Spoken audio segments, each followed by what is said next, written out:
Inihayag ng International Criminal Court sa pre-trial hearing ang mga karapatan ni dating Pangulo Rodrigo Duterte habang naharap sa kasong Crimes Against Humanity kaugnay kanyang war on drugs. Kabilang dito ang karapatan na mag-apply para sa interim release o ang pansamantalang paglaya habang wala pang desisyon kung lilitisin ang kanyang kaso. Bahagi ito ng process ng ICC. At the confirmation of charges hearing can contest the charges, challenge the evidence presented prosecutor and present evidence. There will be no trial if the charges are not confirmed or if the proceedings against you are completed.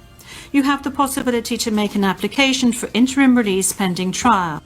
Samantala, sinabi ni Vice President Sara Duterte na nakabuo na sila ng defense team para sa dating Pangulo. Anya, mayroon na rin itong lead counsel na isa ring dating ICC prosecutor, ang International Defense Council at British lawyer na si Nicholas Kaufman. Defense team, yes, we already have a lead counsel. The President already appointed Nicholas Kaufman as his lawyer. Batay sa rules ng ICC, tanging ang mga accredited legal counsel lamang ang maaaring kumatawan sa nasasakdal sa mga paglilitis.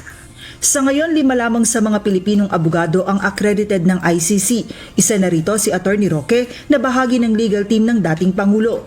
Samantala, sa panayam kay dating presidential spokesperson Atty. Harry Roque, sinabi nitong plano nilang umapila ng isa pang pagdinig bago ang itinakdang second trial sa kaso. Ang susunod na tinakda ng hukuman ay 21 na Setyembre.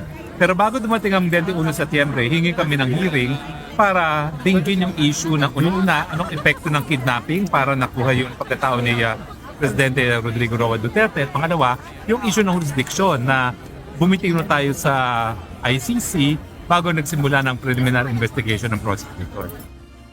Ayon naman kay VP Sara, titiyakin muna niyang nakasettle na ang lahat kaugnay ng legal actions ng defense team at hihintayin lang niyang may papalit sa kanyang kaanak ng dating Pangulo bago siya umuwi sa Pilipinas gaya ng pakiusap ng kanyang ama. Joanna Nano, UNTV News and Rescue. Diyos ang aming sandigan, serbisyo publiko ang aming pinahalagahan.